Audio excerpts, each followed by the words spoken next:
La personnalité est l'un des mystères impénétrés des univers. Nous pouvons former des concepts adéquats, des facteurs qui entrent dans la composition des divers ordres et niveaux de personnalité, mais nous ne comprenons pas entièrement la nature réelle de la personnalité elle-même. Et donc, les auteurs nous préviennent et nous indiquent que la personnalité, c'est un cadeau que le Père nous a fait. Et c'est un cadeau dont on peut analyser certains aspects, mais qu'on ne comprendra jamais dans sa nature profonde. Donc, la personnalité a été et est toujours un sujet d'étude sur lequel se sont penchés de nombreux philosophes et humanistes, chacun ayant développé un aspect particulier, et nul doute que les auteurs du livre du Rancière y ont puisé, puisqu'ils nous indiquent qu'ils ont utilisé plus de 1000 concepts humains pour présenter la révélation et pour la mettre à la portée de notre compréhension. Ainsi, l'invariance, l'unicité, le libre arbitre, la conscience de soi, la créativité sont autant de caractéristiques de la personnalité qui sont connues bien avant la publication de la révélation.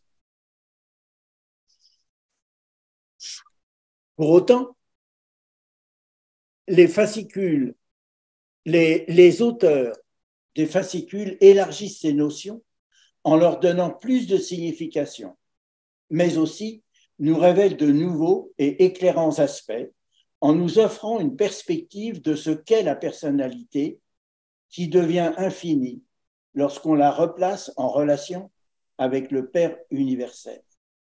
Il n'en reste pas moins vrai que seule la foi en lui transforme notre compréhension intellectuelle en une expérience significatrice.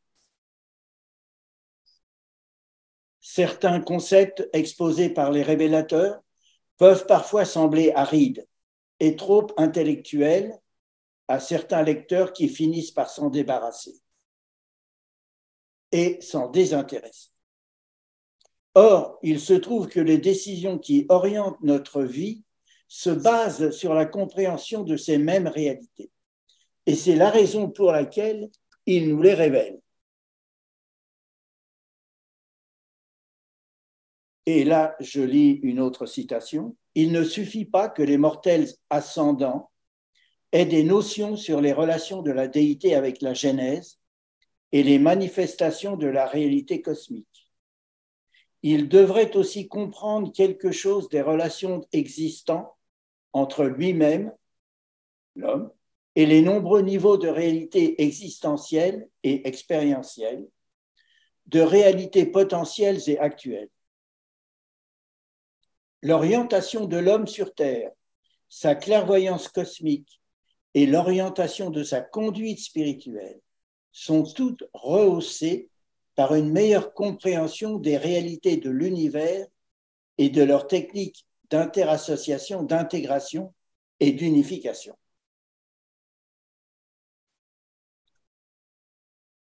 Remarque préliminaire. C'est dans cet esprit que je vous invite à partager cette étude sur la personnalité en commençant par le commencement, c'est-à-dire l'origine de la personnalité. Puis nous regarderons ses caractéristiques générales inédites et enfin nous chercherons à découvrir ce qui est particulier à la personnalité humaine telle que les auteurs nous la décrivent. Du reste, le terme origine n'est pas bien approprié pour décrire la provenance de la personnalité et nous verrons par la suite pourquoi. Mais pour l'instant, conservons ce terme d'origine. Les auteurs distinguent la personnalité en tant que personne et aussi en tant que qualité. C'est de cette dernière dont il sera question dans ce qui suit, bien que l'on ne peut détacher la qualité de la personne elle-même, car elle forme un tout. De même, le terme divinité est parfois utilisé pour désigner des personnes, Mais ici, il s'agit de la qualité de divinité, qui est un niveau de perfection mesurant l'unité de la personnalité. Pour clarifier les propos qui vont suivre, nous évoquerons différents niveaux de la réalité. Le niveau fini, l'espace-temps dans lequel les réalités ont un commencement mais pas de fin. Le niveau absonite, l'espace-temps transcendé dans lequel les réalités n'ont ni commencement ni fin, elles sont extériorisées. Et absolu, sans fin, sans temps et sans espace.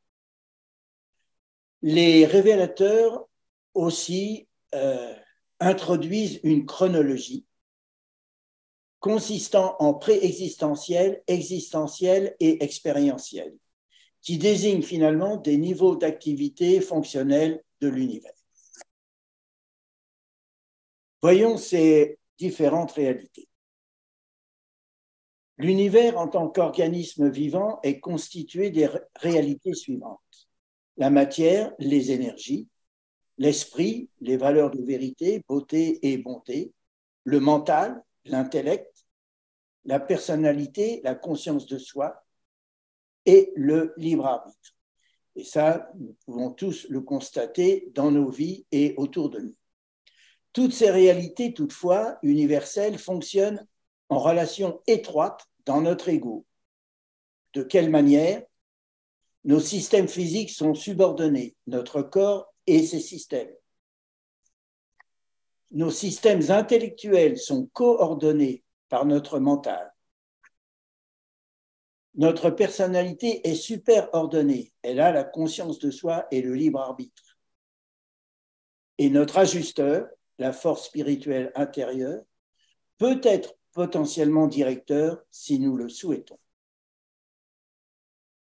L'ajusteur cherche toujours à créer en nous le désir insatiable de faire la volonté de Dieu et de lui ressembler. C'est en cela qu'il est potentiellement directeur. Cette tension spirituelle entre notre nature égoïste et notre nature spirituelle altruiste, l'ajusteur, oblige notre personnalité à se positionner en exerçant son libre arbitre. Notre personnalité fait que l'esprit s'efforce de maîtriser l'énergie matière par l'intermédiaire du mental. C'est en ça que nos systèmes physiques sont subordonnés, nos systèmes intellectuels sont coordonnés, notre personnalité est super ordonnée et notre ajusteur, justement, est cet esprit qui s'efforce de maîtriser l'énergie matière par l'intermédiaire du mental. J'ai fait un petit schéma ici de ce que ça représentait.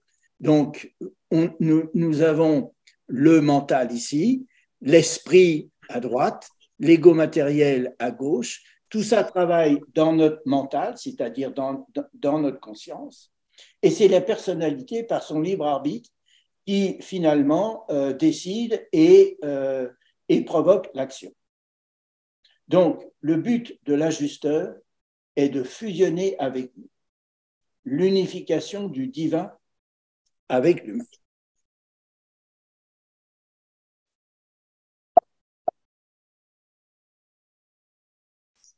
Voyons maintenant les différentes réalités.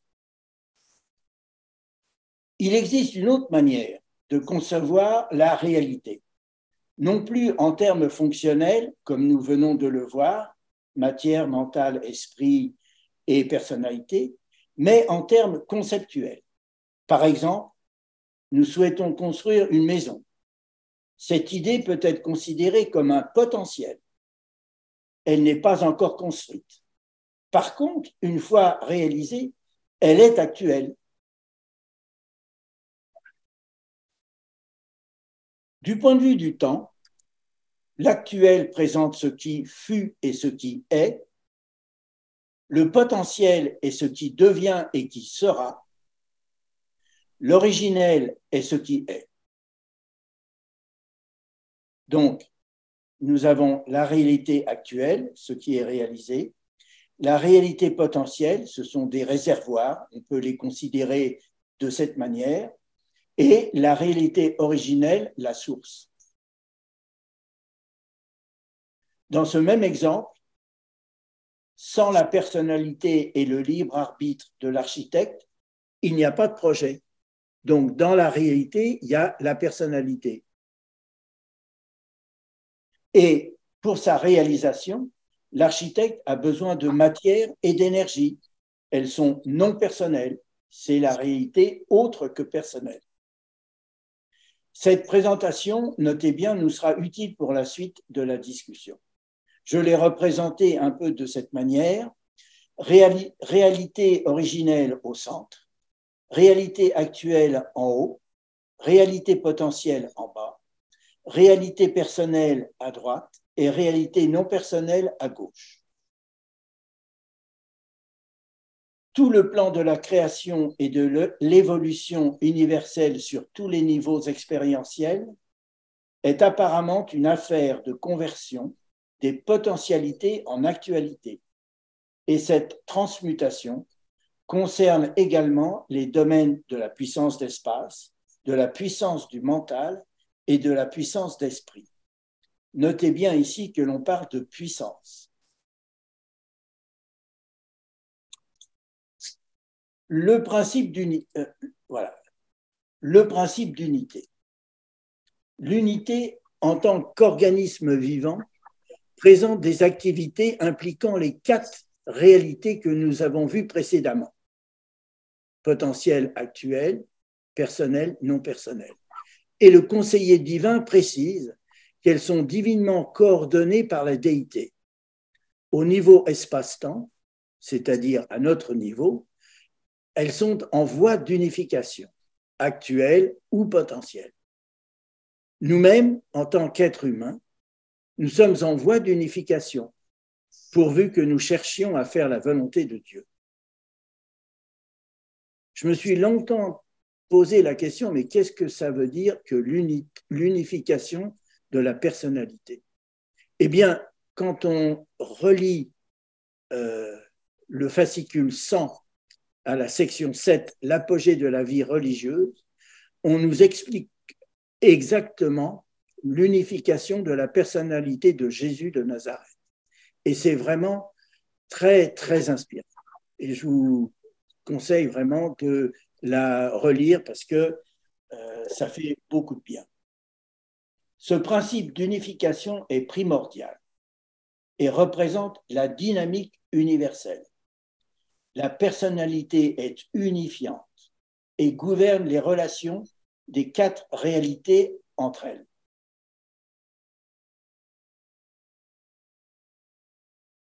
Donnons une définition de l'unité. Qu'est-ce que l'unité? L'unité est la qualité caractéristique de la déité originelle, le je suis. Cette qualité unifiante, nous la comprenons en tant que divinité. Elle se mesure par son degré de perfection. Ainsi, les activités d'énergie, de mental, d'esprit et de personnalité sont divinement coordonnées, mais en voie d'unification sur les niveaux subabsolus. Cette définition de l'unité, vous la trouvez à la page 2 du livre du Rancien. Définition de la divinité. Nous venons de parler de divinité. Maintenant, qu'est-ce que la divinité? La divinité est intelligible aux créatures en tant que vérité, beauté et bonté. Elle se traduit dans la personnalité en tant qu'amour, miséricorde et ministère. Enfin, elle est révélée sur les niveaux impersonnels en tant que justice, pouvoir et souveraineté. Et ça aussi, vous le trouvez à la page 3 du livre du Rancien. Maintenant, voyons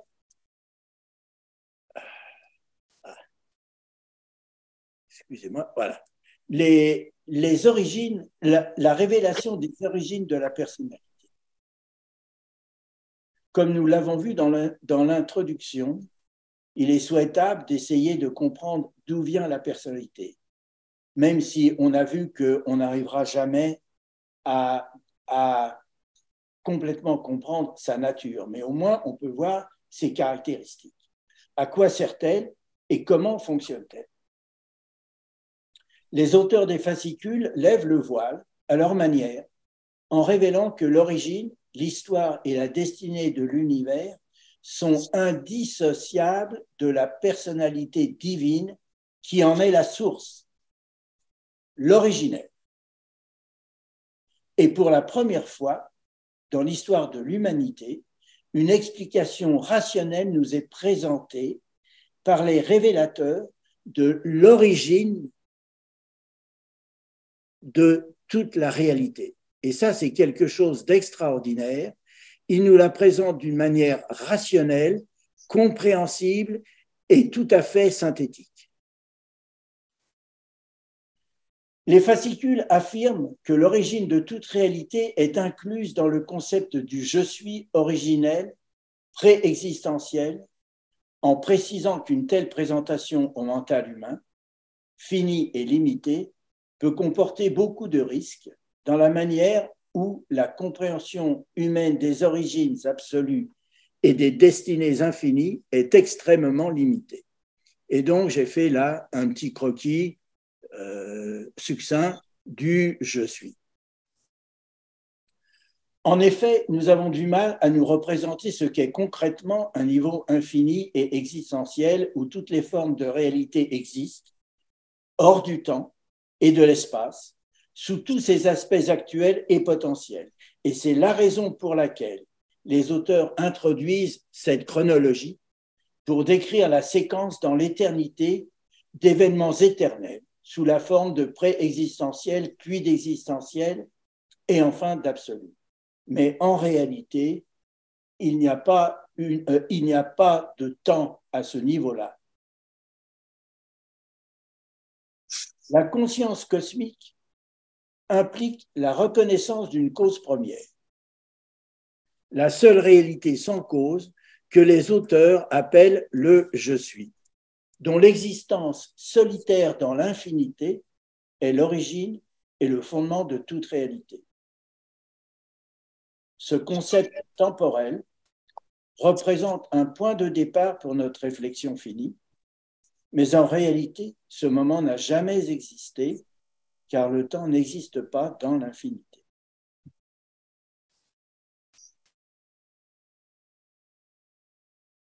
Les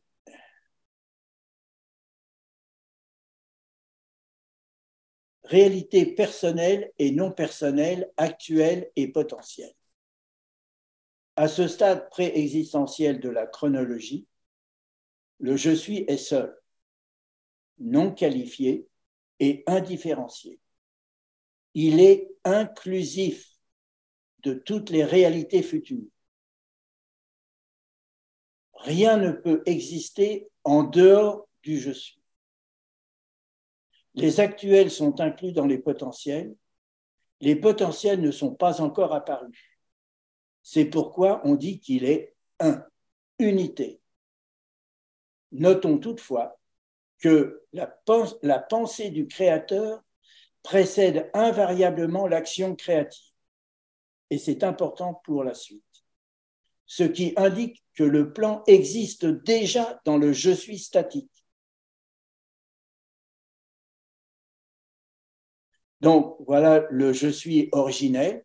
Tout est enfermé dans le « je suis ». La réalité indifférenciée n'est pas encore qualifiée.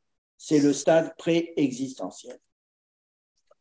En d'autres termes, les réalités d'énergie, de mental, d'esprit et de personnalité, dans leur entièreté, sont enfermées dans le « je suis », y compris les ajusteurs de pensée prépersonnels et leurs associés. Car vous avez pu noter que les révélateurs indiquent que les ajusteurs de pensée ont des associés.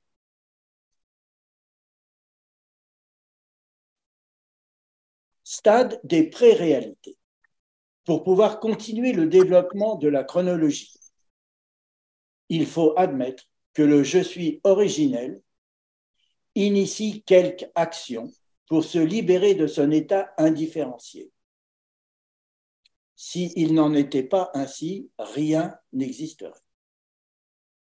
En effet, l'unité inclusive et statique du je suis originel exige qu'il existe un plan d'expression et l'expansion et la volonté autonome pour que la diversité commence à se manifester, un peu comme la personnalité qui, ayant un plan d'action, active sa volition pour la mettre en œuvre, pour le mettre en œuvre. Donc voilà le stade préexistentiel, la volition autonome, et nous allons atterrir sur la volition et la qualité qui caractérisent la personnalité. L'activation de la volonté dans l'infini indifférencié du je suis qualifie 4 réalités par association trine. Je suis personnalité, je suis non personnel, je suis actuel, je suis potentiel. Nous venons de voir ces 4 réalités. Et demeure le je suis originel éternellement en tant qu'unité.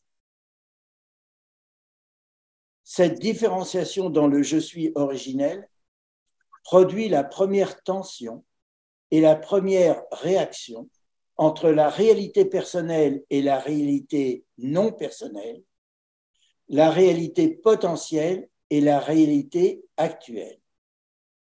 En fait, cette tension, c'est le je suis personnel et le je suis non personnel, le je suis potentiel et le je suis actuel. À ce stade, le je suis personnalité est toujours solitaire avec son plan d'expression.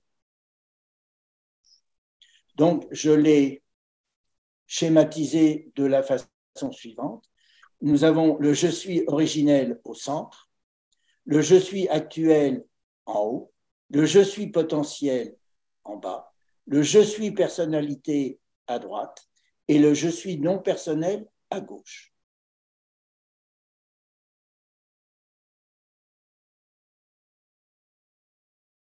L'autométamorphose du je suis. À ce stade, on peut dire que les 4 pré-réalités dont on vient de parler sont statiques, elles sont vides.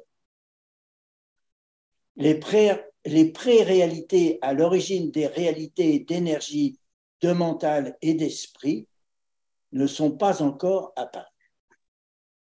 Pour les animer et résoudre les tensions, le je suis personnalité va établir une relation en lui-même pour aboutir à une nature septuple de lui-même qui est décrit dans les fascicules comme suit. Le Père universel, le je suis Père du Fils éternel. C'est la relation de personnalité primordiale des actualités. Nous sommes là dans les actualités, dans les actualités. La personnalité absolue du Fils rend absolu le fait de la paternité de Dieu et institue la filiation potentielle de toutes les personnalités. Le contrôleur universel, je suis cause de l'éternel paradis. C'est toujours la relation impersonnelle primordiale des actualités, l'association non spirituelle originelle. Le créateur universel, je suis un avec le Fils éternel. Cette union du Père et du Fils, en présence du paradis, inaugure le cycle créateur, lequel est consommé dans l'apparition de la personnalité conjointe et de l'univers éternel. 4. Le soutien infini. Je suis associable à lui-même. C'est l'association primordiale de la statique et des potentiels de la réalité. L'absolu universel, l'unificateur de l'absolu de déité et de l'absolu non qualifié. Le potentiel infini, je suis qualifié par lui-même, le je suis s'est limité par sa propre volonté, à la suite de quoi il s'est auto-exprimé et auto-révélé sous forme triple l'absolu de déité. Les 3 derniers, nous sommes dans le domaine des potentiels. Ensuite, 6, la capacité infinie. Le je suis statique réactif, c'est la matrice sans borne la possibilité de toutes les expansions cosmiques futures, l'absolu non qualifié. Et finalement, l'un universel de l'infinité, le je suis ce que je suis. En tant que personnalité, elle est révélée aux univers dans le divin Père de toutes les personnalités, même de la personnalité absolue, et impersonnellement, l'univers prend contact avec elle en tant que cohérence absolue de pure énergie, de pur esprit, en présence du Père universel. Et j'ai fait le schéma suivant. Donc, nous avons au centre l'un universel de l'infinité, ce que je suis ce que je suis, ça serait le numéro 7, l'un universel de l'infinité. Ensuite, nous avons le Père universel, je suis Père du Fils éternel, c'est le numéro 1. Ensuite, nous avons le contrôleur oh, pardon, excusez-moi.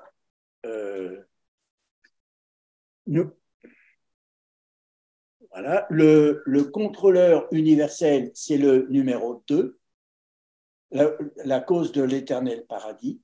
Ensuite, nous avons le créateur universel, je suis avec le Fils éternel, c'est le numéro 3.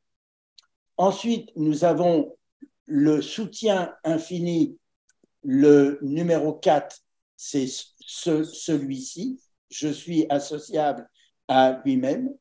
Nous avons le numéro 5 qui est le potentiel infini, qui est ici, c'est l'absolu de déité.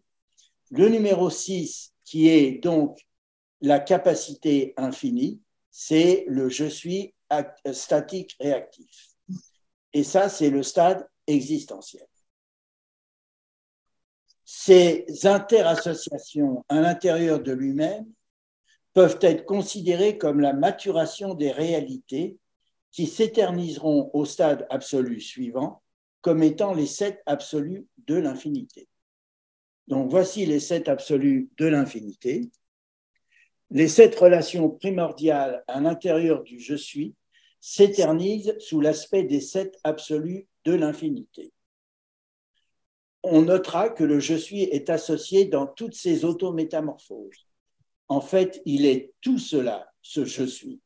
Pour pouvoir se libérer des chaînes de l'infinité et se révéler, il est obligé, entre guillemets, de se diversifier. Mais en réalité, gardons à l'esprit que les absolus n'ont pas de commencement. Les 4 premiers absolus sont actuels et les 3 derniers sont potentiels. Les 7 absolus sont les prémices de la réalité et ils sont décrits comme suit dans les fascicules. Donc, j'ai encore fait un schéma avec quasiment les mêmes couleurs que l'on va expliquer de la manière suivante. La source centre première. Première personne de la déité et archétype primordial de non-déité. Dieu le Père universel, créateur, contrôleur et soutien. Il est au centre et c'est ce que nous avons vu en numéro 7 dans le schéma précédent. Ensuite, 2, la source centre deuxième, qui est ici le Fils éternel, deuxième personne de la déité. La deuxième personne de la déité, le Fils éternel et originel, les réalités de personnalité absolue du je suis et la base pour la révélation, réalisation du je suis personnalité. La source centre du paradis, elle est donc ici, deuxième archétype, de non-déité, l'île éternelle du paradis, la base pour la réalisation, révélation du je suis force et le fondement de l'établissement du contrôle gravitationnel dans tous les univers. 4, la source centre troisième personne de la déité, elle est ici, intégrateur infini des énergies cosmiques du paradis avec les énergies spirituelles du Fils éternel, c'est l'acteur conjoint. 5, l'absolu de déité, donc ce sont les possibilités causales potentiellement personnelles de la réalité universelle, la totalité de tout le potentiel de la déité, c'est en quelque sorte, c'est le réservoir de tout ce qui sera actualisé en tant qu'esprit personnalité. C'est le réservoir, l'absolu de déité. Ensuite, nous avons l'absolu non qualifié, statique, réactif et en attente. L'infinité cosmique non révélée du je suis, la totalité de la réalité non déifiée et la finalité de tout le potentiel non personnel. Il est ici. Et pourquoi il est statique et en attente? Il est statique parce que lui-même n'a aucune volonté. Il est purement, c'est un réservoir de tout ce qui va être énergie. Donc, il faut qu'il y ait une personnalité pour le solliciter. C'est pourquoi il est statique et en attente. Enfin, l'absolu universel, l'unificateur de la déité et du non déifié, corrélateur de l'absolu et du relatif, l'absolu universel étant statique, potentiel et associatif, compense la tension entre l'existentiel éternel et l'inachevé. Donc voilà l'éternisation des sept absolus de l'infinité. Donc j'ai un peu terminé l'aspect purement conceptuel de la présentation de la personnalité du Père universel. Maintenant, on va rentrer un peu plus dans le détail. Et c'est ainsi que le je suis se libère par volition des chaînes de l'infinité non qualifiée. Le je suis est devenu la déité qualifiée en tant que source centre première et Dieu. Le Père universel est la personnalité de la source centre première. Tout ceci se passe sur le niveau d'éternité, d'infinité et d'absoluté. Mais quel est le but que poursuit le Père universel?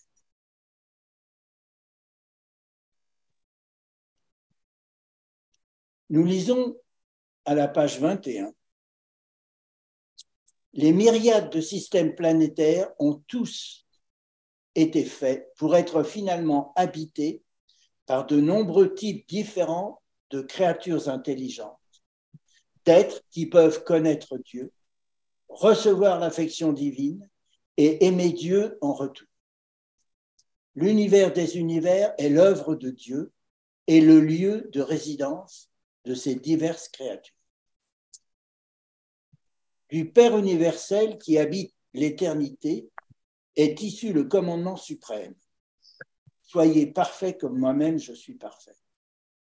En amour et miséricorde, les messagers du paradis ont transmis cette divine exhortation à travers les âges et les univers, même jusqu'à des créatures d'origine animale, aussi humbles que les races humaines du ancien.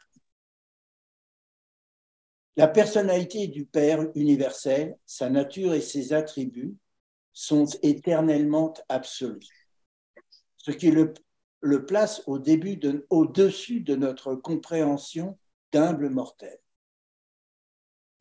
Cependant, le conseiller divin révèle certains aspects de sa personnalité qui nous touchent directement et que je souhaite approfondir avec vous. Le concept de personnalité implique l'identité, la conscience de soi et de l'autre, une volonté propre et la possibilité de se révéler. La personnalité du Père universel ne peut pas être moindre que cela, puisqu'il est la source de la personnalité. Le Père universel est le summum de la personnalité divine. Dieu est à la fois infini et personnel. Il est une personnalité infinie. Dieu est bien plus qu'une personnalité telle que le comprend le mental humain. Le plus haut concept possible du créateur universel par une créature matérielle est englobé dans les idéaux spirituels de l'idée exaltée de la personnalité divine, éternelle, infinie, véritable, bonne et belle.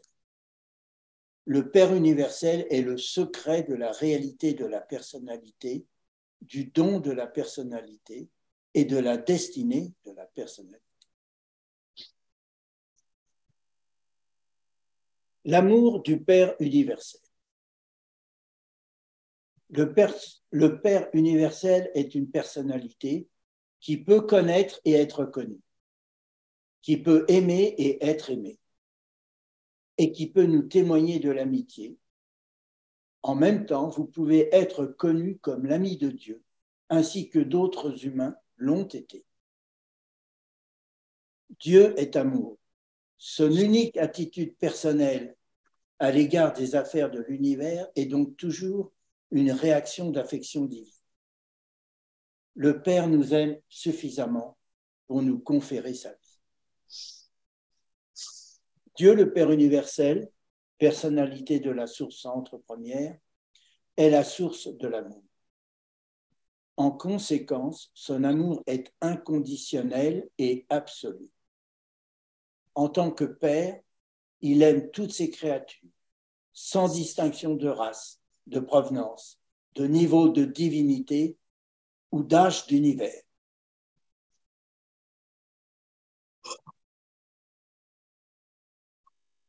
Une définition de l'amour. L'amour est le désir de faire du bien aux autres. Pour nous, ces enfants uranciens, cheminant au travers des inévitabilités vers sa demeure paradisiaque, il nous témoigne son amour par sa présence spirituelle qui habite notre mental matériel et qui cherche à le spiritualiser. L'ajusteur a un plan de carrière spirituelle pour chacun de nous. Et ce plan couvre tous les âges d'univers dans lesquels nous allons évoluer. L'ajusteur nous donne la conscience intellectuelle de Dieu et nous inspire à le trouver. Mais c'est la foi qui nous libère de la pesanteur matérialiste et qui valide le concept spirituel par la pratique de l'adoration. Combien vous êtes déraisonnable de ne pas adorer Dieu parce que les limitations de la nature humaine et les handicaps de votre création matérielle vous empêchent de le voir. Arrêtez-vous et méditez le fait solennel que Dieu vit en vous.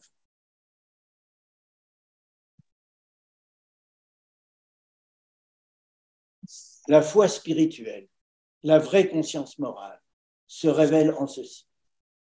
La délivrance des entraves matérielles, la délivrance de l'esclavage intellectuel, la délivrance de l'aveuglement spirituel, la délivrance de l'incomplétude du moi, la délivrance du moi, la délivrance du temps, la délivrance du fini par une unité devenue parfaite avec la déité dans et par le suprême, au moyen de laquelle la créature essaye de découvrir transcendentalement l'ultime sur les niveaux post-finalitaires absoluts. Et rappelez-vous que, en tant que Père, il aime toutes ses créatures sans distinction de race, de provenance, de niveau de divinité et d'âge d'univers. C'est pour toute notre carrière. L'identité du Père universel. La personnalité du Père, sa nature et ses attributs constituent son identité.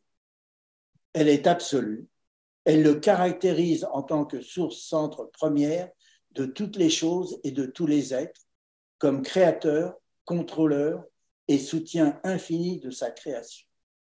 Et il suffit de relire les 3 premiers fascicules du livre d'Urantia pour tenter de mesurer la primauté de son identité. Dieu nous donne une identité éternelle. Tout ce que Dieu donne porte la marque de son identité absolue. Faisons l'homme à notre image, dit-il, au Fils éternel. L'ajusteur de pensée qui vient habiter notre mental possède une identité absolue partageant la nature du je suis dans les limites du potentiel de leur nature fragmentée. De par notre naissance, nous possédons une identité matérielle, temporaire, qui nous caractérise en tant que citoyens duranciens. Elle disparaît à notre mort physique. Sur les mondes des maisons, notre âme, notre individualité morontielle, se voit attribuer un corps morontiel doté d'une identité morontielle temporaire qui nous caractérise comme ascendeurs. Mais c'est lors de la fusion que nous acquérons une identité éternelle, celle de notre ajusteur de pensée, qui fait de nous un citoyen de l'univers. Ainsi, par le don des ajusteurs de pensée, le Père universel nous identifie de manière éternelle en tant que citoyens cosmiques. Notre individualité dotée d'une identité et d'une personnalité porte la responsabilité de participer à la lutte des âges. Quand le Père universel nous commande de devenir parfait dans notre sphère comme il est dans la sienne, on parle là de la nature et des attributs de notre individualité après la fusion avec notre ajusteur de pensée. Notre identité est potentiellement appelée à devenir parfaite. La conscience de soi du Père universel. La conscience de soi du Père universel est absolue. Bien que sa personnalité éternelle et universelle se manifeste par une infinité de prodiges, le Père est inconditionnellement conscient de sa propre infinité et de son éternité. De même, il connaît pleinement sa perfection et son pouvoir. En dehors de ses divins coordonnées, il est le seul être dans l'univers qui s'évalue lui-même de façon parfaite, correcte et complète. La présence de Dieu dans nos vies. Ayant une conscience infinie de lui-même et donc de son univers, le Père universel est conscient de tout ce qui s'y passe. Il maintient un contact étroit avec la totalité des personnalités créées par deux moyens essentiels pour nous, le circuit de personnalité et les moniteurs de mystère. Par le circuit de personnalité, le Père est informé. Il a la connaissance personnelle de toutes les pensées et de tous les actes de tous les êtres dans tous les systèmes, de tous les univers, de toute la création. Wow! Comment peut-on conscientiser ça? Toute personnalité étant circuitée dans la présence personnelle du Père universel. Et ce circuit transmet infailliblement l'adoration de toutes les personnalités à la personnalité originelle et éternelle. Et il est littéralement vrai que dans toutes vos afflictions, il est affligé. Dans tous vos triomphes, il triomphe avec vous et en vous. Et ça, personnellement, j'en ai fait l'expérience.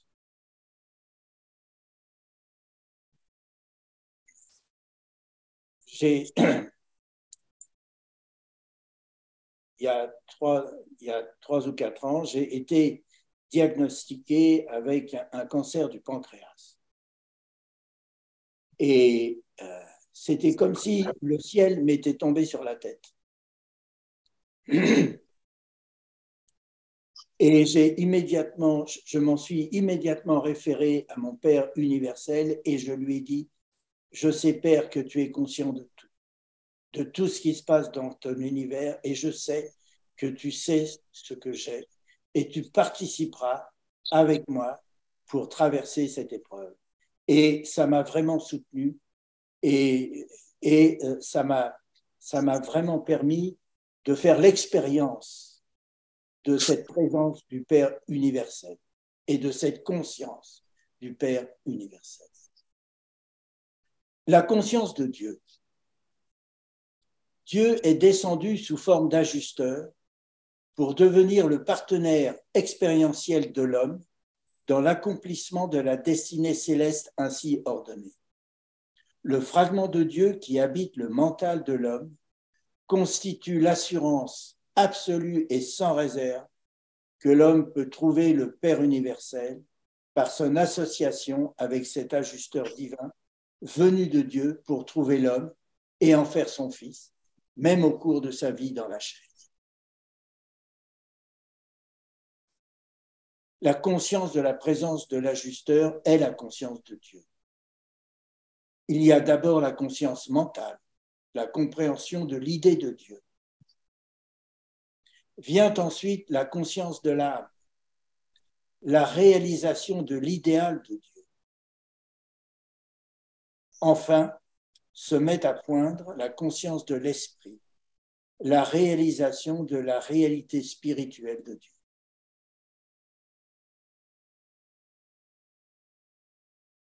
Personnalité créative du Père universel.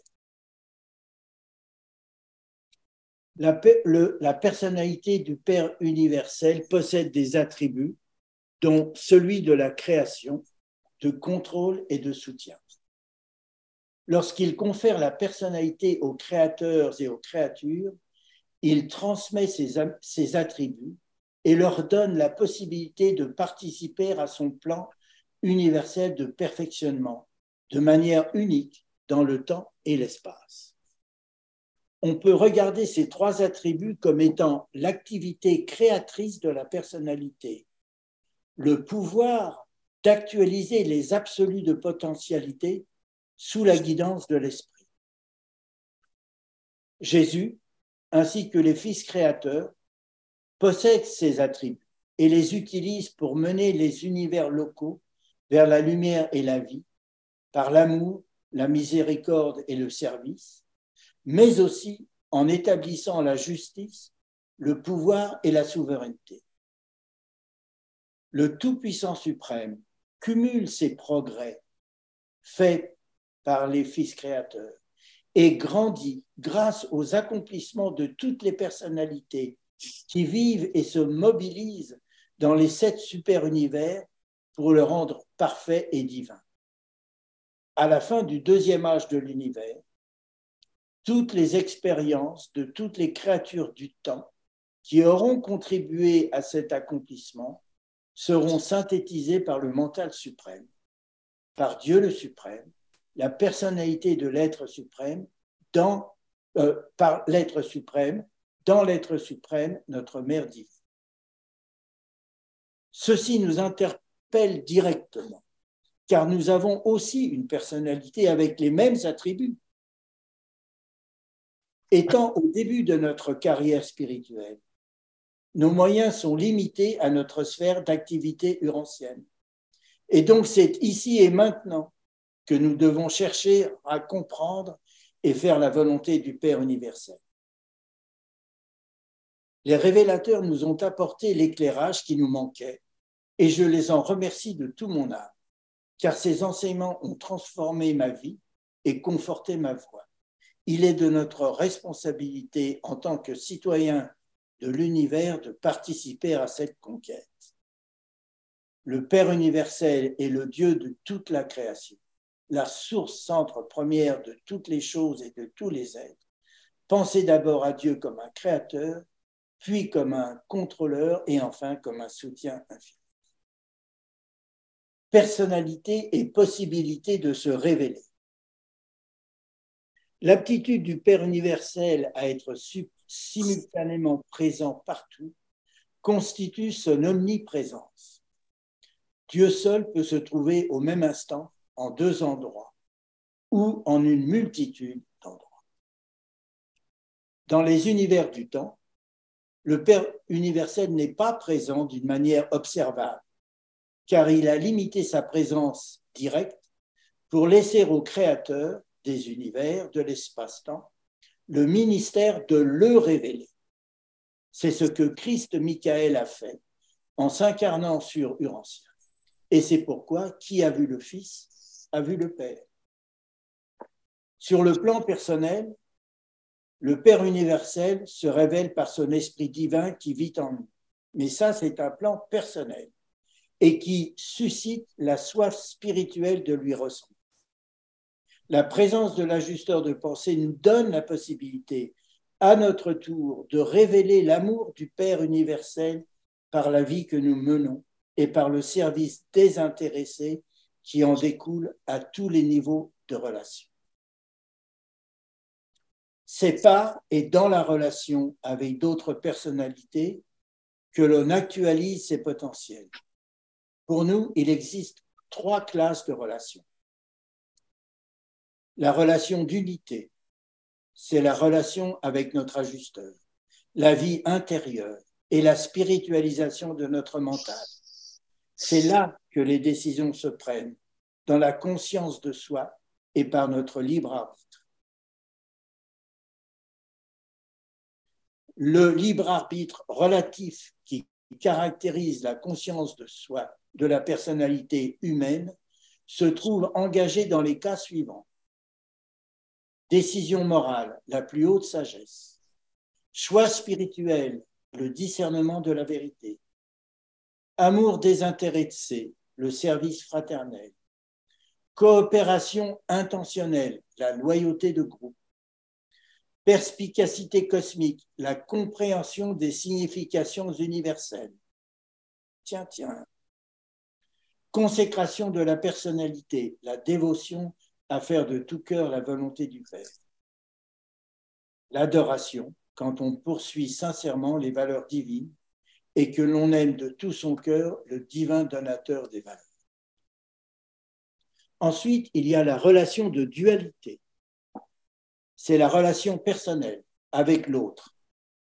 La possibilité de se révéler sur le plan personnel par l'amour, la miséricorde et le service.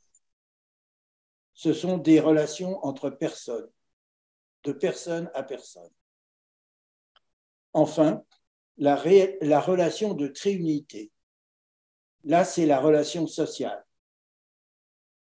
de la possibilité de se révéler par la justice, le pouvoir et la souveraineté.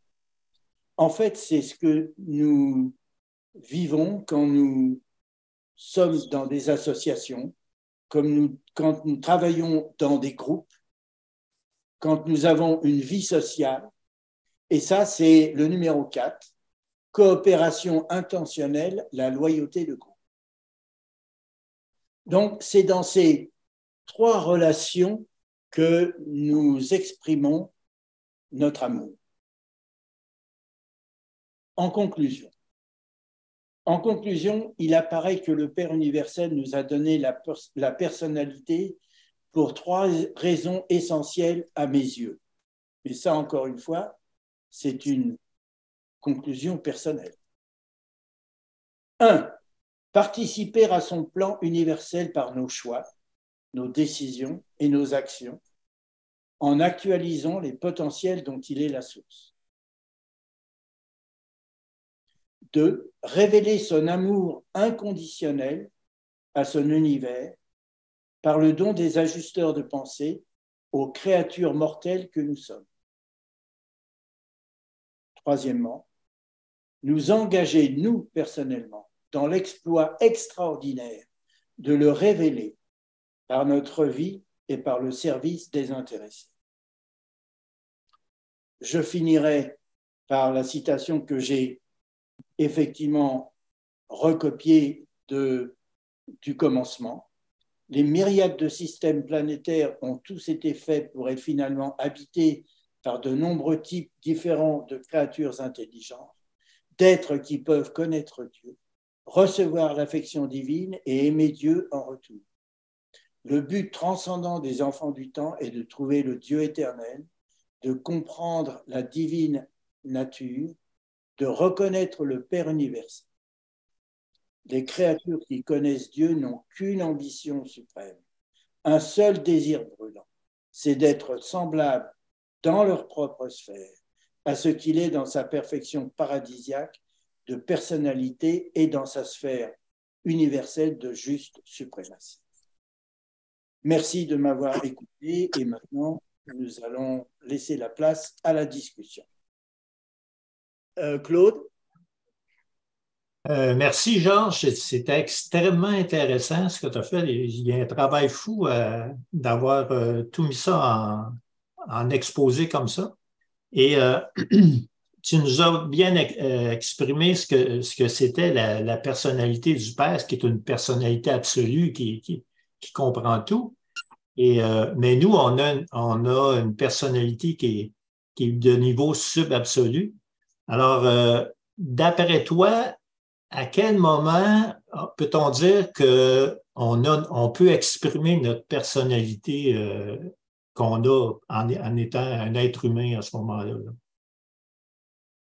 Ben, pour moi, et comme j'ai tenté de l'expliquer, la personnalité est créatrice.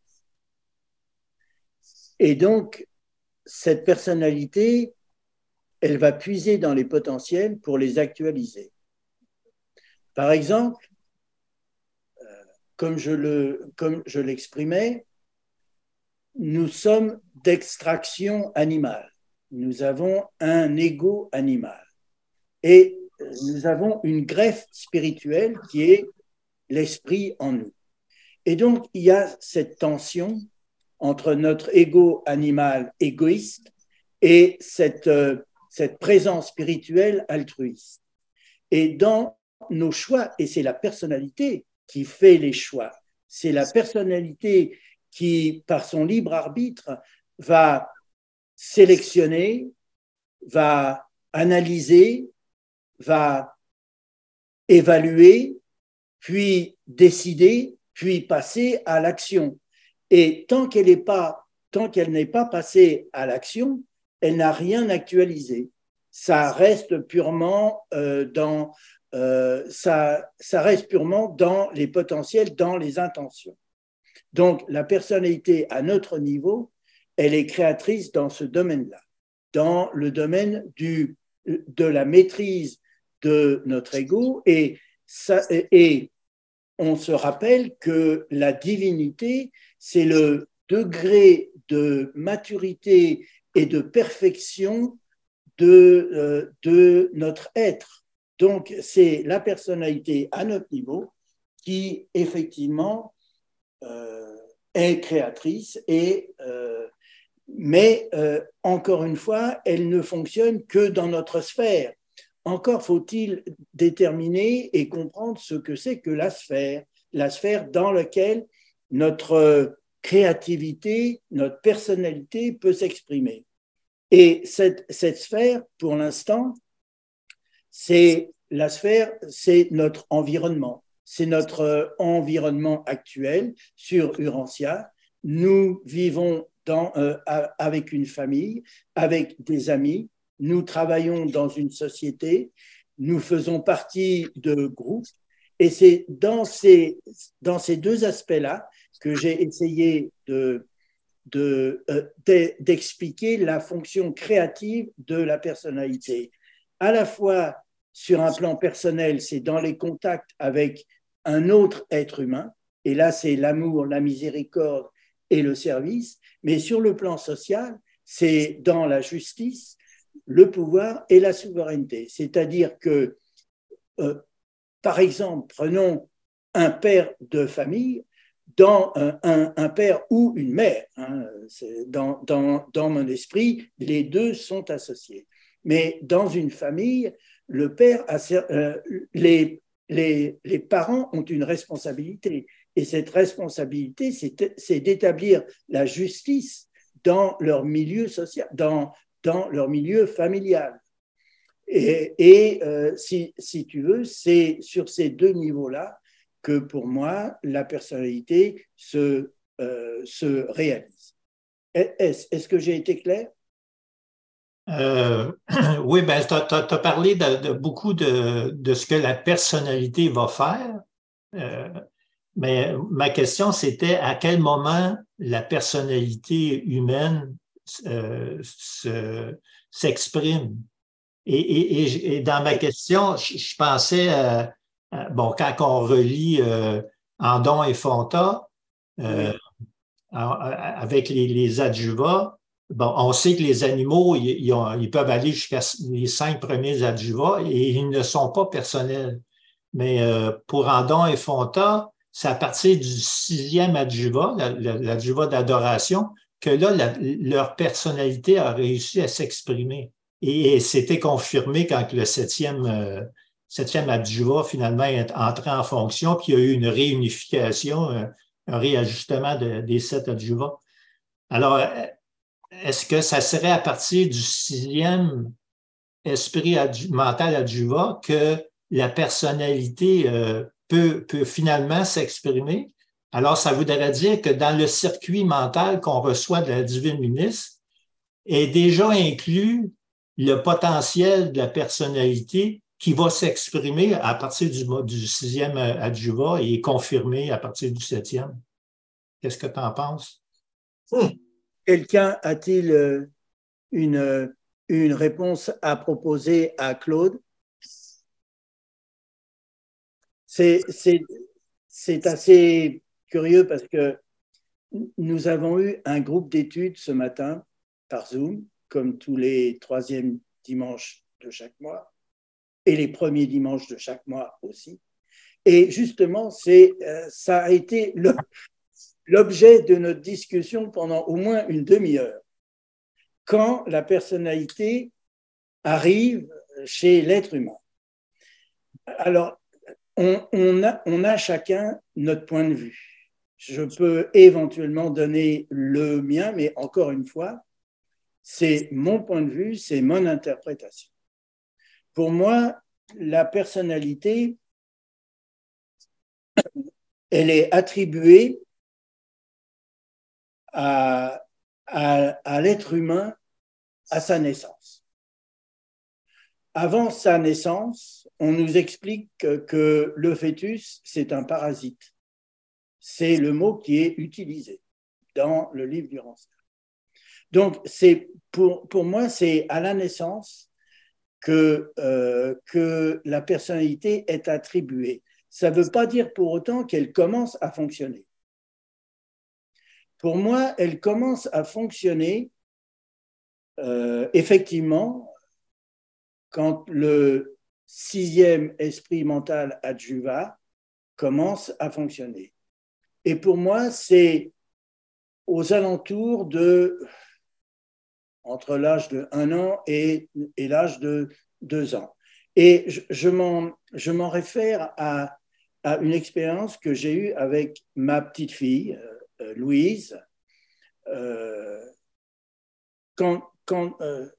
jusqu'à un certain âge, 1 an ou peut-être un petit peu plus, quand elle voulait parler d'elle-même, elle disait « Louise, elle veut bonbon. Louise, elle veut gâteau. Louise, elle veut ci. Elle veut ça. » Et à un moment donné, elle a dit « Je veux ça. » Et pour moi, c'était effectivement le commencement de la fonction de la personnalité, car la personnalité, c'est la conscience de soi. Donc, pour moi, c'est comme ça que la personnalité arrive. Et justement, nous avons lu un petit passage ce matin qui disait « La personnalité est cette qualité et cette valeur de réalité cosmique qui est conférée exclusivement par Dieu le Père à ces systèmes vivants où les énergies de la matière, du mental et de l'esprit sont associées et coordonnées. » Et qu'est-ce qui coordonne toutes ces actions? C'est le septième esprit mental. Donc, voilà comment moi j'interprète et je conçois l'arrivée de la personnalité chez la créature humaine. Et il est vrai, je n'ai pas parlé des sixièmes et des esprits mentaux adjuva parce que c'est une conférence qui devait durer 45 à 50 minutes, donc je ne pouvais pas inclure tout, mais effectivement, ça aurait pu en faire partie. Est-ce que quelqu'un d'autre a une idée sur le fonctionnement de la personnalité? Lefebvre. Oui, moi, sans faire référence au livre, il me semble que quand même il y a l'âme qui est déjà avant la conception, qui arrive à la conscience de la mère, jusqu'à arriver à la conception et à la fécondation, je parle. Il y a l'âme après s'est incarnée, suit un cheminement dans le ventre de la mère, du coup, qui a quand même une évolution qui se fait. Et après, bien sûr, il y a la personnalité qui arrive et qui vit dans le cadre de l'éducation familiale des parents. Et après, il y a une évolution qui se fait sur le plan de l'âme de la personne, il me semble, tout le long de l'incarnation. Mais c'est vrai que ce n'est pas utiliser des termes urantiens que je dis là, mais il me semble qu'après, j'avais la notion à côté de personnalité, comme impersonnalité. C'est une antithèse, mais en fait, quand on arrive aussi à la notion d'impersonnalité, c'est aussi une notion de valeur spirituelle, où en fait, on s'oublie sa propre personnalité, qui est notre propre ego, notre propre moi, pour accéder à des concepts spirituels supérieurs. Donc, je ne sais pas si vous avez connaissance de cela, mais je voulais en faire partager. Écoute, Lefebvre, merci de ton intervention.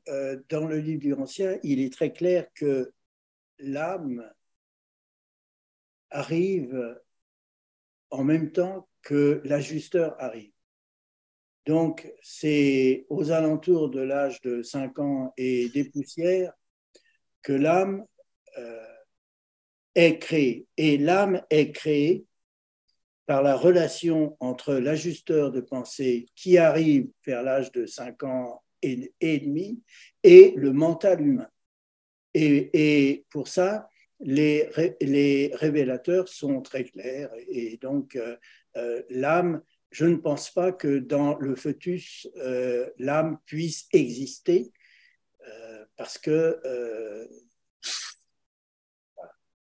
Robert, tu veux... Oui, merci Georges pour cet énorme travail.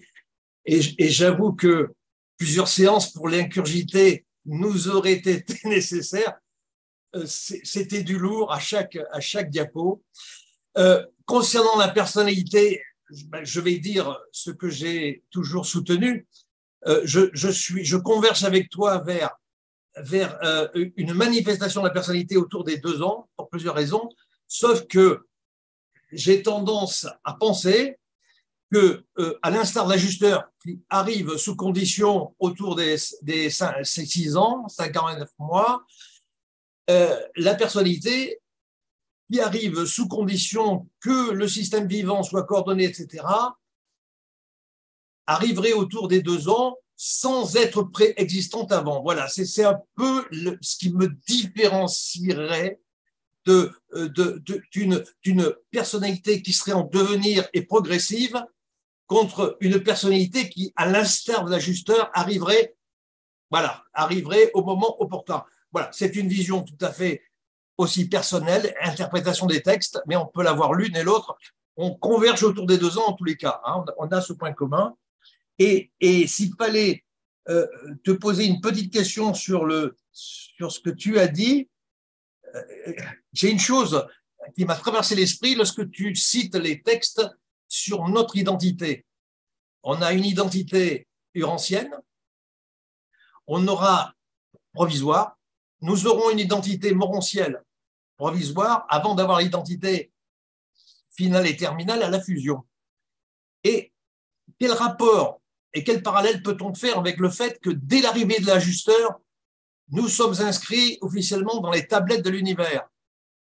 Est-ce qu'on ne pourrait pas penser que là, on a déjà notre identité universelle, cosmique? Voilà. Je me demande ce que vaut cette inscription dans les tablettes de l'univers si on change sans arrêt d'identité après. Voilà, c'est une question que je me pose. Merci d'y répondre.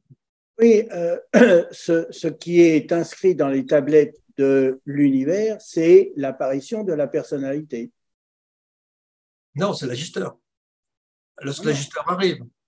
Oui, mais quand ce qui est inscrit dans les tablettes de l'univers, c'est lorsque la personnalité a été donnée par Dieu, le Père universel, à ce système vivant qui inclut l'énergie et le mental, si tu veux. Mais ça n'est pas l'identité, elle, c'est autre chose que la personnalité. L'identité, c'est ce qui t'identifie. Tu fais 1,75 m, t'as les yeux bleus, tu es mâle, enfin, etc. Donc ça, c'est une identité, mais c'est pas ta personnalité. Et ce qui est inscrit dans les registres de l'univers, c'est l'apparition de la personnalité. Quant à l'identité, elle ne sera inscrite dans les tablettes de l'univers que lorsque tu auras fusionné. Merci. Sophie? Merci Georges pour ta conférence. Par rapport à la personnalité, j'ai envie de dire que peut-être nous nous heurtons au fait qu'elle est à la fois invariante, elle a quelque chose qui touche à l'éternel, et en même temps, elle est progressive et elle se dévoile progressivement. Donc, c'est des choses qu'on a du mal à manier en double concept. Comment elle peut être déjà pleinement là tôt et en même temps perpétuellement se dévoiler. Donc ça me paraît important parce que je pense que par ce fait, elle est là très tôt chez l'enfant. Je pense pas comme toi pour étudier le langage, que ce soit avec l'apparition du jeu qui normalement est 3 ans. Je pense que quand un enfant dit moi avant, moi veux un bonbon, c'est déjà quelque chose de lui-même. Et c'est pour ça que je parle d'un dévoilement progressif de la personnalité, parce que le moi, on va dire que c'est la personnalité ou pas. Pour moi, oui. Et puis quand on voit des tout petits enfants qui ne marchent pas encore et qui commencent à prendre conscience qu'ils peuvent donner un objet à la personne qui est à côté d'eux, le prendre, le laisser tomber, s'amuser. Bon, enfin, le début des interactions, si vous voulez, c'est déjà pour moi des prémices de personnalité aussi. Donc, ce qui est compliqué, c'est de dire que elle a quelque chose d'absolu et en même temps, elle se diffuse d'une manière très relative. Voilà. Oui, chacun interprète à sa façon, selon sa compréhension. Pour moi, la personnalité, elle est invariante, c'est-à-dire que c'est un outil. C'est un outil qui nous caractérise, c'est un outil qui nous permet de prendre des décisions et de nous conduire dans la vie, mais c'est un outil, c'est une qualité. Et cette qualité, elle est appelée à fonctionner à différents niveaux. Elle ne change pas, elle est invariante. C'est nous qui changeons de niveau par rapport à notre vie. Nous avons une première vie purement matérielle sur Urantia et donc elle est caractérisée pour fonctionner à ce niveau. Puis, lorsqu'on sera sur les mondes des maisons et dans notre univers local, elle va fonctionner à un niveau supérieur, mais c'est toujours le même outil, c'est toujours la même qualité invariante.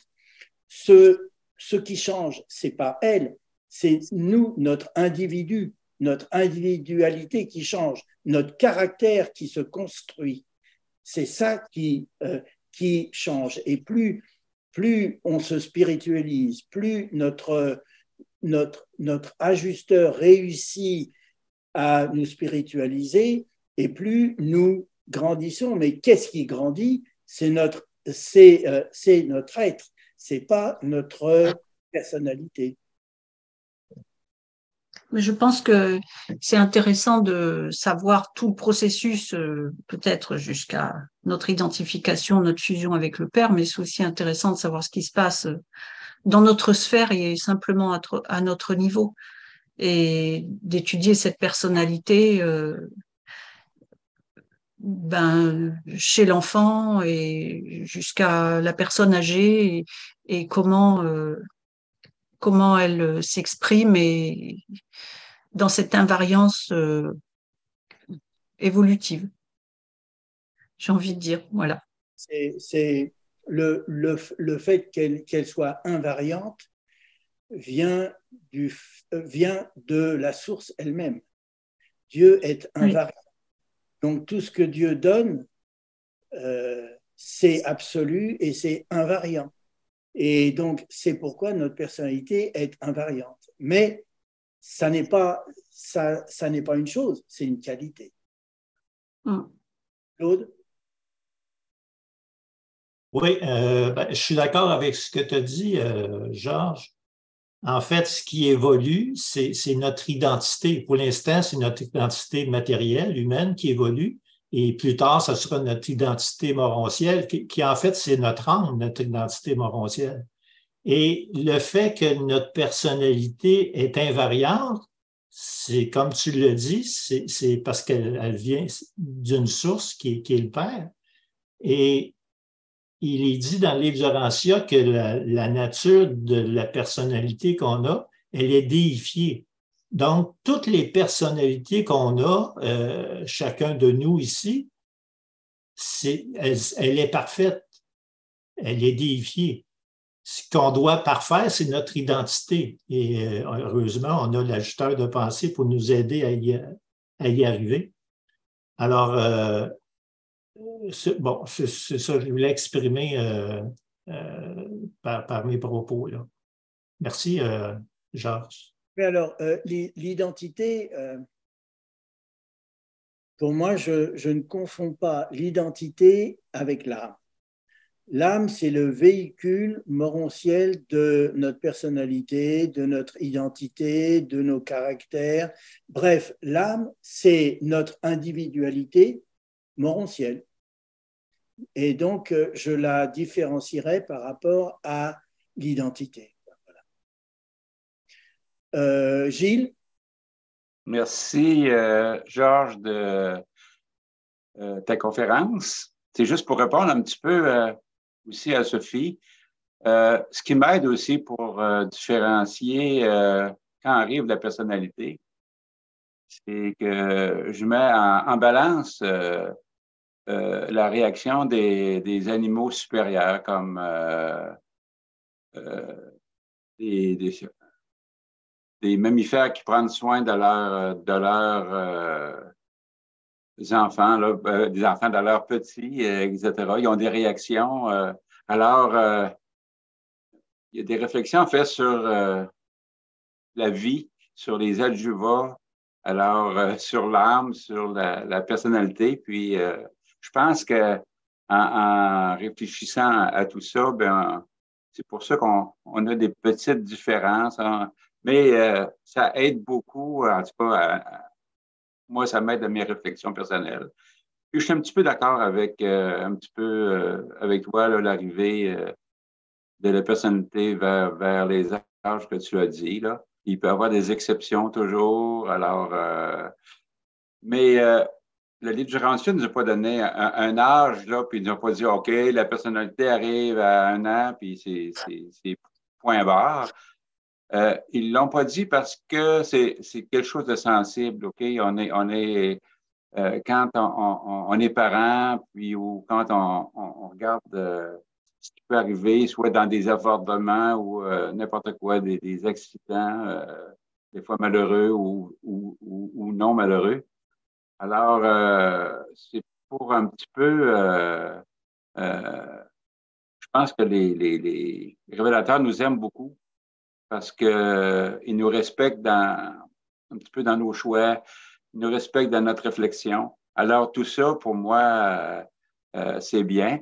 Moi, ce qui m'a donné le plus de trouble avec l'arrivée de la personnalité, c'est quand Adam et Ève ont décidé de faire d'autres héritiers là, en dehors des lois. Mais une des questions que je m'étais posée, pourquoi Ève ne s'est pas fait avorter, tu sais, quand... Est-ce que l'enfant, son enfant avait une personnalité, etc., ou ce regard, ou c'est une question de respect de la vie, où il était trop tard, où ça n'a pas rapport exactement. Alors, réfléchir de tout ça, là, je trouve ça très intéressant. Je te remercie pour ta conférence.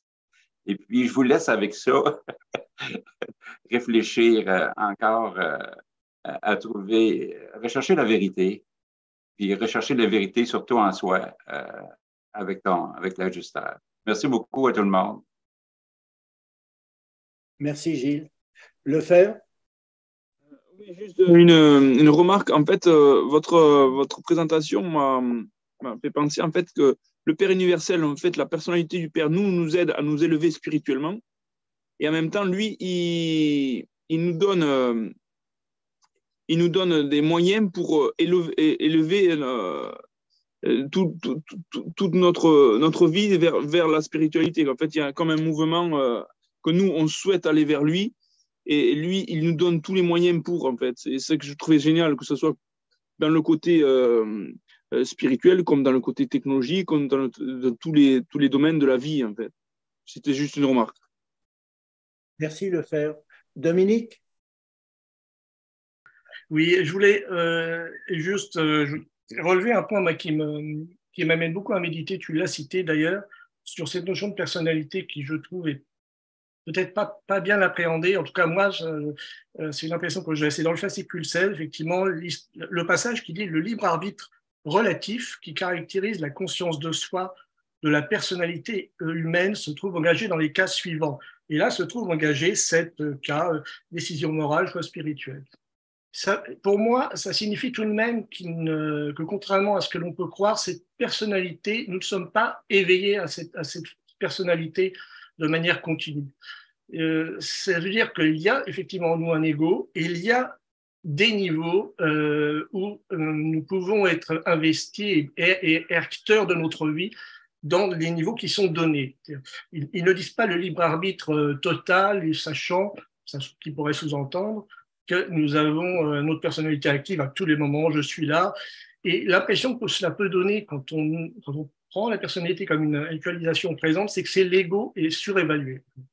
C'est ça qui personnellement m'amène une nuance, c'est-à-dire que cette personnalité est agissante dans certains domaines et c'est comme si nous étions endormis à cette personnalité et que nous avions une nature animale qui nous amène à prendre une quantité de choix qui n'ont rien à voir avec mais que l'on peut prendre comme étant des décisions de notre personnalité. Donc, c'est une méditation qui m'est assez constante et que j'ai retrouvée en Orient, dans certains secteurs, où ils aiment bien parler du moi réel et du moi superficiel. Et le moi dominant étant l'ego et le moi réel étant l'être réel, le niveau de la personnalité où nous devenons acteurs de notre vie, dans des domaines, effectivement, où la spiritualité est en cause, où notre avenir est en cause. Voilà, c'était juste, mais tu l'as cité, ce passage-là, hein. C'était juste, ça me paraissait important, cette idée que nous sommes en veille et que notre personnalité est là comme un don que nous devons activer, que nous activons progressivement et qui nous amène à nous révéler. C'est en cela où elle est. Enfin, nous sommes potentiels à notre personnalité, comme j'avais dit à un groupe de Claude une fois. Moi, c'est comme ça que je le conçois. Ça m'amène à ne pas mélanger l'ego et la personnalité parce que ça, c'est à mon avis un risque assez courant parce qu'on n'a pas les moyens de savoir ce qu'est cette personnalité si ce n'est comme une énergie, comme une investiture supérieure de nous-mêmes qui nous amène à prendre des décisions dans certains secteurs très clés de nos vies. Et sachant donc que de l'autre côté, nous avons une partie animale où nous prenons quantité de décisions tout à fait personnelles, égoïstes et qui n'ont absolument rien à voir avec la personnalité. Voilà, donc je partage juste ma réflexion sur ce sujet, mais qui me paraît toujours un petit peu, qui n'est pas si abordé que ça dans le milieu ancien. Par exemple, souvent, on parle de l'ego et puis on survalorise l'ego et on a l'impression que la personnalité, puisqu'elle descend du Père, en gros, j'étais au paradis, je redescends, ça y est, me voici investi, je viens du paradis. Non, c'est vraiment ce que j'ai senti plus d'une fois. Hein. Donc, c'était juste une petite nuance qui m'est propre. Hein, je ne dis pas que ce soit. Là, je partage mes méditations sur le sujet. Et comme cela me donne une perspective intéressante. Voilà, en tout cas, merci. Merci, Dominique, pour ton intervention. Pour moi, et effectivement, et c'est bien noté dans cette situation, nous avons un libre arbitre relatif, c'est-à-dire qu'il est relatif à notre sphère dans laquelle nous vivons. Et plus nous allons grandir spirituellement, et plus notre sphère va s'élargir, et plus notre libre arbitre va être de plus en plus puissant, si l'on peut s'exprimer ainsi, jusqu'à ce que notre désir de faire la volonté du Père devient parfait. Et on nous explique que la perfection de motivation de faire la volonté du Père, on va l'atteindre à la sortie du 7e super univers, et quand on va aborder les rives extérieures de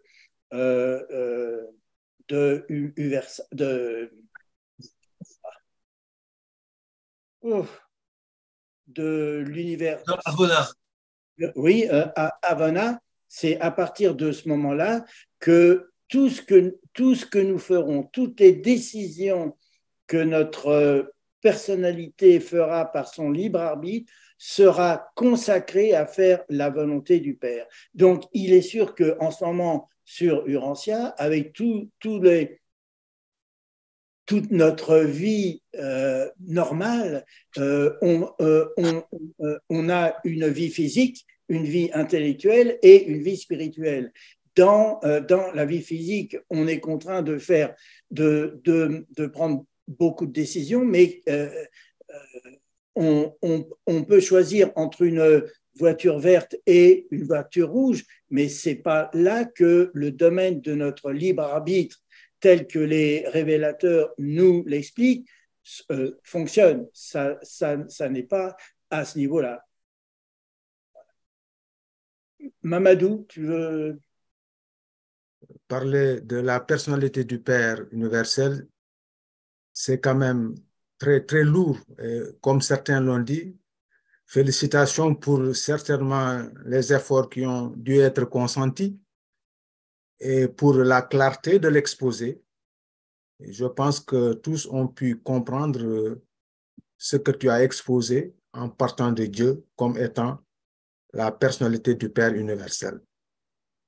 Et effectivement, cela peut aider à arriver à la personnalité de l'être humain. Mais là aussi, je me rends compte que c'est complexe. C'est complexe. Je pense que la personnalité, c'est l'une des notions les plus complexes avec l'adoration. Je pense, et ce qu'on appelle la vie. Pour moi, ce sont les trois notions sans doute les plus complexes qui soient.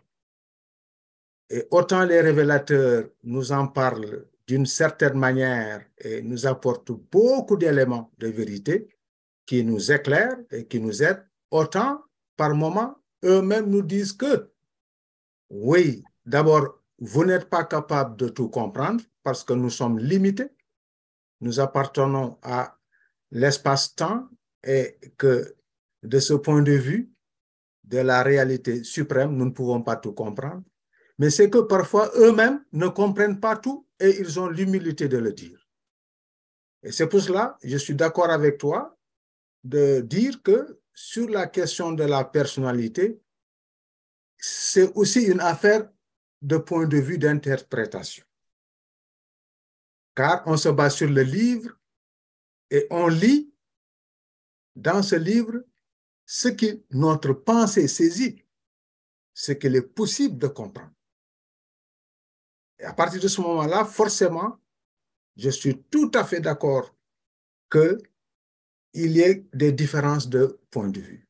Et donc, ce que je vais peut-être avancer avec beaucoup de prudence, ce n'est qu'un point de vue, mais c'est un point de vue qui est étayé par un enseignement que nous donnons, et tu connais bien cet enseignement, et qui permet d'avoir une sorte de continuité de la notion de personnalité.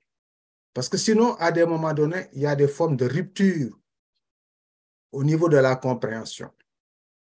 Et je vais me rapprocher de ce que Sophie disait. Elle a bien dit qu'il y a une difficulté à cause du fait que il y a la personnalité qui est invariante et en même temps l'évolution de cette personnalité à travers le moi humain. Et on a parlé de personnalité. Vous voyez que dans le livre du Rancia, on parle à certains moments de personnalité divine. À d'autres moments, on parle du moi humain. On parle du moi morantiel.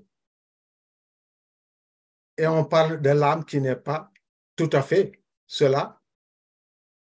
Et ce n'est pas facile de faire la distinction. Mais je balaie déjà un point de vue. Personnellement, je ne cherche plus à voir quand est-ce que la personnalité arrive en l'individu.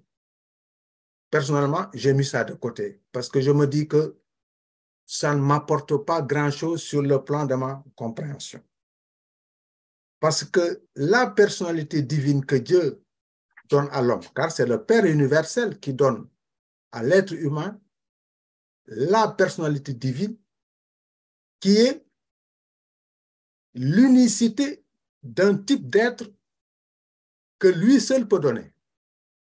Et nous savons tous que non seulement Dieu donne la personnalité, mais Dieu donne un ajusteur. Et il faut qu'on comprenne que cette personnalité, c'est ce par quoi l'ajusteur passe pour se manifester. Ça, c'est un élément très, très, très, très important. Mais si on regarde comment la phénoménologie de l'être se passe, il y a une première forme d'évolution physique qui se fait au niveau de la mère qui porte un enfant. Et moi, je pense que à la naissance est peut-être, je dis peut-être, le point de départ de la personnalité. Mais pour moi, quand je dis la naissance, ce n'est pas la personnalité divine, c'est la personnalité humaine.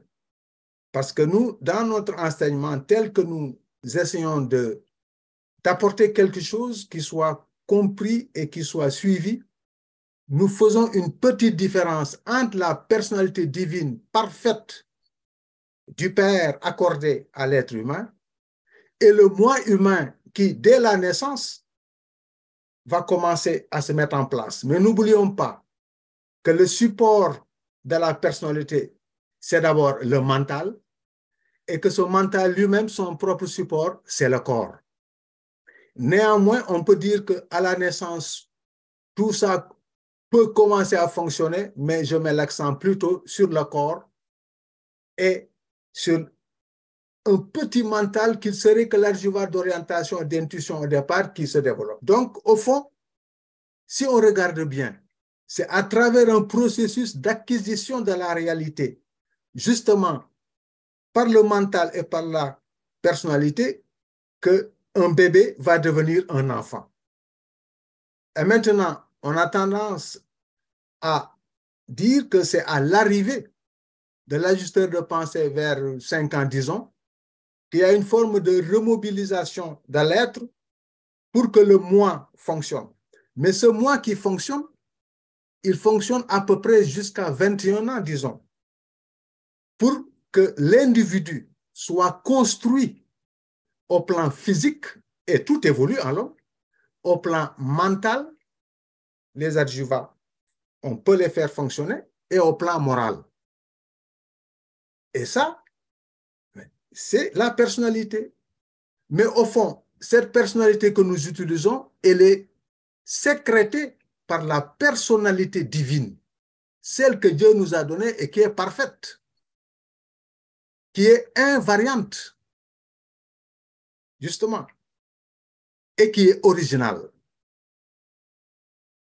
Et je pense que il faut qu'on fasse quelques efforts de d'analyse pour pouvoir faire la différence entre celui qui est simplement humain et celui qui a utilisé sa personnalité pour chercher Dieu et qui a une âme, et celui qui a accédé à Dieu par fusion.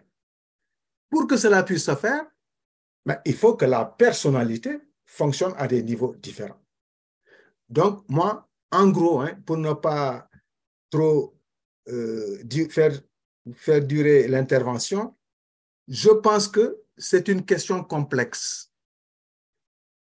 Il y a d'autres idées qui sont là, mais ce que je veux dire simplement, c'est que je ne cherche plus personnellement à donner un point de départ à la personnalité, mais je sais qu'une fois que la personnalité est un être humain, l'individu a la possibilité d'exprimer sa personnalité par des choix, des décisions, par rapport à sa vie matérielle et humaine.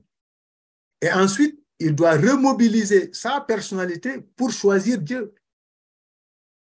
Et maintenant, continuer à rechoisir Dieu pour le processus de l'âme, que cette âme devienne de plus en plus manifeste, de plus en plus épanouie.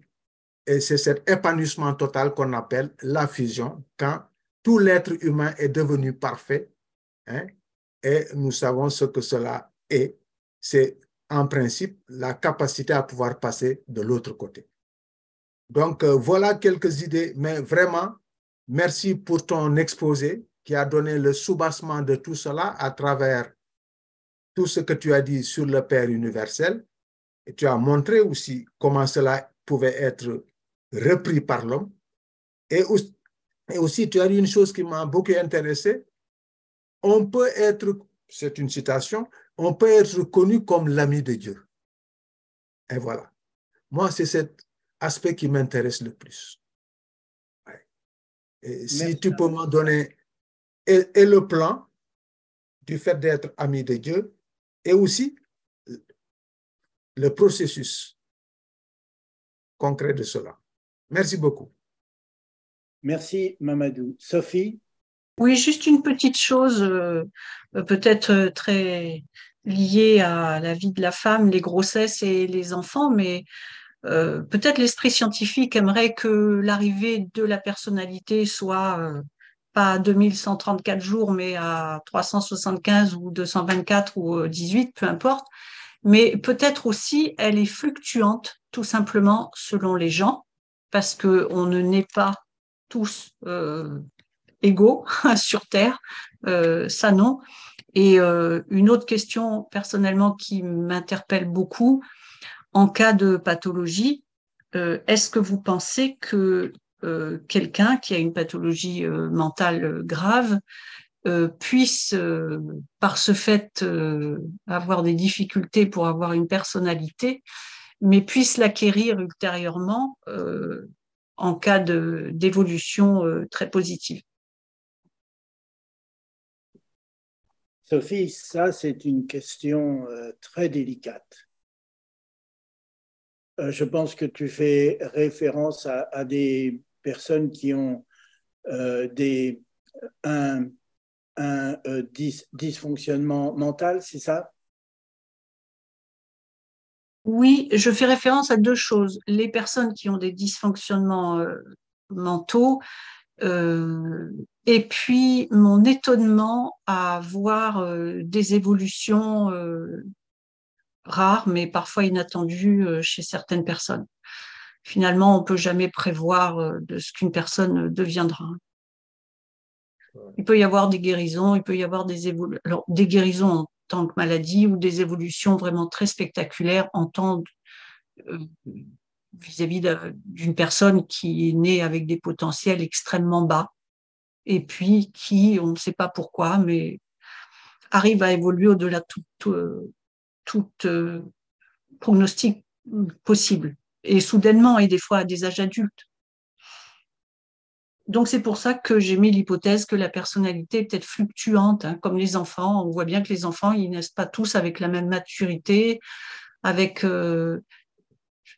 enfin, je dirais que, comme on dit dans d'autres traditions, il y a des vieilles, pour ceux qui pensent un petit peu dans les réincarnations et tout ça, il y a des vieilles âmes et puis des jeunes âmes, et ça se voit beaucoup chez les enfants.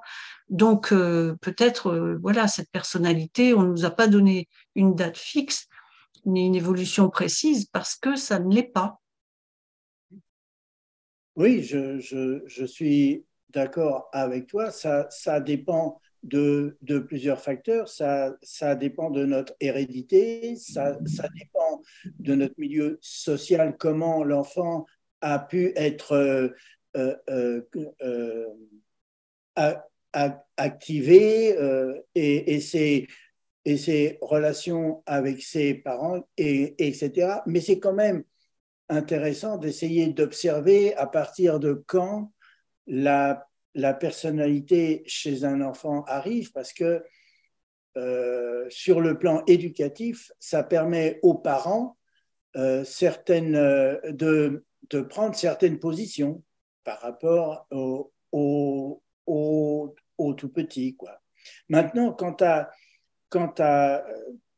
aux personnes qui ont un mental défectueux, là, je ne me prononce pas parce que c'est un domaine que même les révélateurs ne nous renseignent pas. Tout ce qu'on sait, c'est que si pour des raisons quelconques, vous n'avez pas pu prendre vos décisions de survie ici-bas, il vous sera donné un délai supplémentaire. Deuxièmement, l'amour du père est inconditionnel. Donc, il y a deux éléments là qui pour moi, me suffisent comme réponse, et je ne me prononcerai pas plus avant. Pour essayer de continuer sur ce que Mamadou disait tout à l'heure, c'est intéressant de se replonger sur l'origine de la personnalité. Je crois qu'il ne faut pas confondre entre la déité qui se personnalise et Dieu le Père qui donne la personnalité. Et à mon avis, ce sont deux choses différentes sur lesquelles il faut méditer. La déité se personnalise à différents niveaux. Dieu le suprême, Dieu l'ultime, Dieu l'absolu. Mais est-ce que leur personnalité est de même nature que la nôtre? Pas du tout. Je ne crois pas. Pas du tout. Et donc, il faut là essayer de réfléchir un petit peu plus.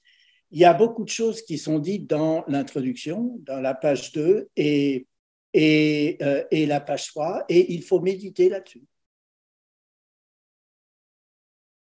Donc, il y a une différence pour moi entre la déité qui se personnalise et le don de la personnalité par le Père universel.